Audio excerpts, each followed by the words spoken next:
নারী বিষয়ক সংস্কার কমিশনের প্রতিবেদনের দ্বাদশ অধ্যায় 12.3.2.3-এ যৌনকর্মীদের শ্রমিক হিসেবে স্বীকৃতি দানের সুপারিশ করা হয়েছে।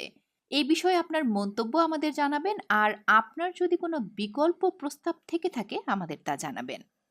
নাগরিক অধিকার যেটা, যেমন ওনারা এখানে বলেছেন যে দেশের নাগরিক হিসেবে যৌনকর্মীদের জাতীয় পরিচয়পত্র থাকতে হবে, ভোটাধিকার থাকতে হবে, সেই সাথে সামাজিক নিরাপত্তা, স্বাস্থ্যসেবা, তাদের সন্তানদের জন্য শিক্ষা, দক্ষতা প্রশিক্ষণ, আর্থিক পরিষেবা, আইন পরিষেবা নিশ্চিতকরণ। এর সাথে যেটা বলেছি এই বিষয়গুলো মানে আমি যেটা বলতে চাচ্ছি যে এই বিষয়গুলো কিন্তু যৌক্তিক। নাগরিক হিসেবে কিন্তু এই সুবিধাগুলো তারা পাবেন, এটা তাদের অধিকার। কিন্তু আপনি যেটা বলছিলেন যে শ্রমিক হিসাবে তাদেরকে স্বীকৃতি দেওয়া, তার আগে আরেকটু বলে রাখছি, ওনারা আরেকটা যেটা দাবি তুলেছেন সেটা হচ্ছে আমাদের সংবিধানের 18 নম্বর অনুচ্ছেদের বদল চাচ্ছেন। কিভাবে ওনারা বদল চাচ্ছেন? ওনারা বলছেন বণিকা বৃত্তির বিষয়টি বাদ দিতে হবে, কারণ জনস্বাস্থ্য ও নৈতিকতার নামে যৌনকর্মীদের পেশাকে নিরোধ করা মানবাধিকার লঙ্ঘন। খুবই ভয়ঙ্কর কথা। এবং এই 18 অনুচ্ছেদের বদলতে আর একটা কথা যেটা বলেছেন সেটা হচ্ছে যে যৌন পেশাকে অপরাধ হিসাবে চিহ্নিত না করা এবং শ্রম আইনে একে স্বীকৃতি দেওয়া। আমরা যেটা দেখি যে আমরা যদি যৌনকর্মীদের পেশা এবং এই কেন্দ্রিক বিষয়গুলো দেখি, সেটার পেছনেই তো অনেক অপরাধ আছে। ওনারা বলেই দিচ্ছেন যেটাকে অপরাধ হিসেবে স্বীকৃতি দেওয়া যাবে না বা এটাকে অপরাধ বলা যাবে না, এটা হচ্ছে মানবাধিকার লঙ্ঘন। আমার কাছে এই বিষয়টা মনে হয় যে এটার আগে ক্লিয়ারিফিকেশন দরকার। ওনারা যদি এটাকে পেশা হিসাবে ইয়ে করে দেন তাহলে তাদেরকেও শ্রমিক হিসাবে সেই স্বীকৃতিটা সেকেন্ড কথা।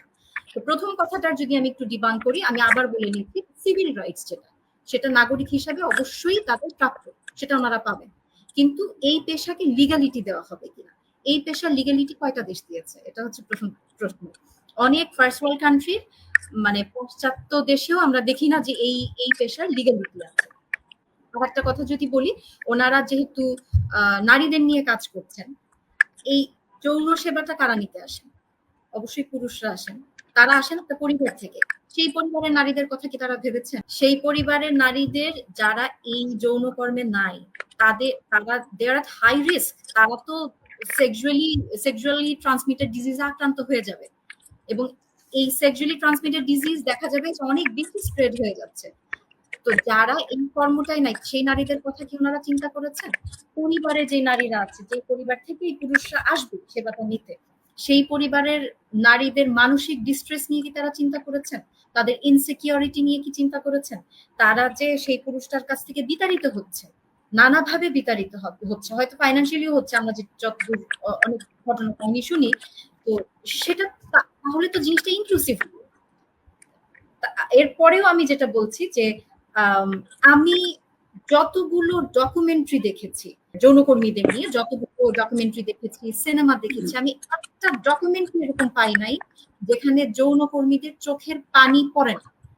প্রত্যেকটা মেয়ে, প্রত্যেকে না হলেও অন্তত প্রত্যেকটা ডকুমেন্টারিতে দেখেছি তারা চোখের পানি ফেলছে।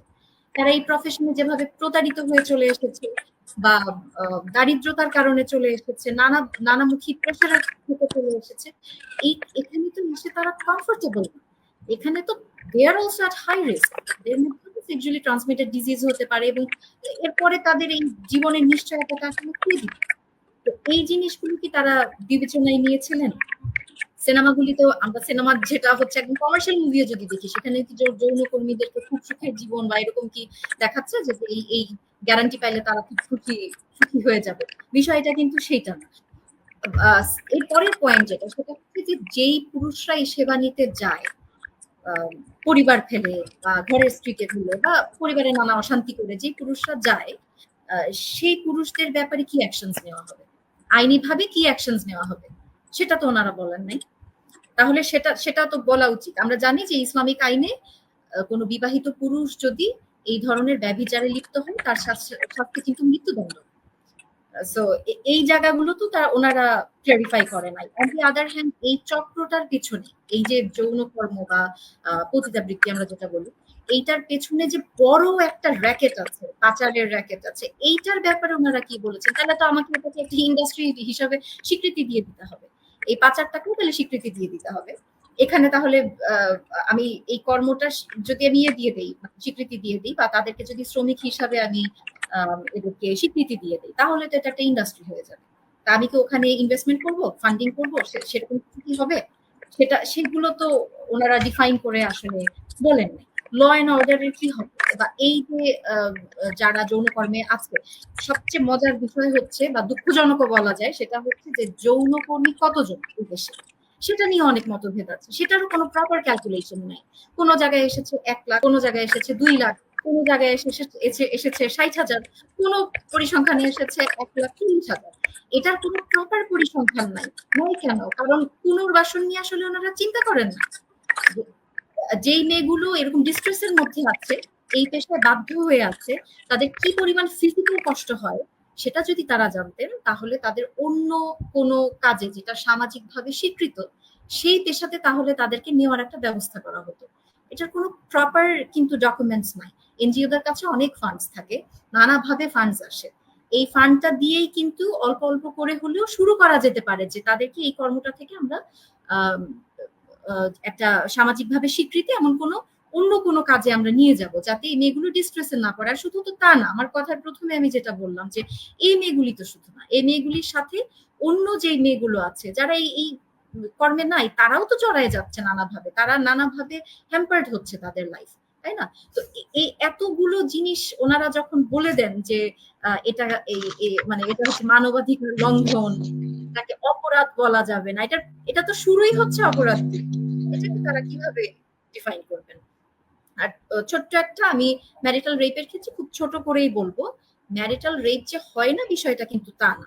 আপনারা যদি গাইনোকোলজিস্টের কাছে যে খোঁজ নেন, তাহলে এরকম অনেক কেস পাবেন যে এইভাবে একটা হয়তো একটা ইনজুরি নিয়ে অনেক মেয়ে এসেছে। আবার ম্যারিটাল রেপের নামে প্রচুর ফলস কেসও করা হয় পুরুষদের নামে। আমি যখন আমার পরিচিত লয়ারদের সাথে কথা বলেছি, তাদের মুখ থেকেই শুনেছি, এমনকি নারী লয়ারদের মুখ থেকে আমি শুনেছি যে প্রচুর পুরুষ প্রতারিত হন এই ধরনের কেস দিয়ে। তো বিষয়টা তো আসলে জটিল।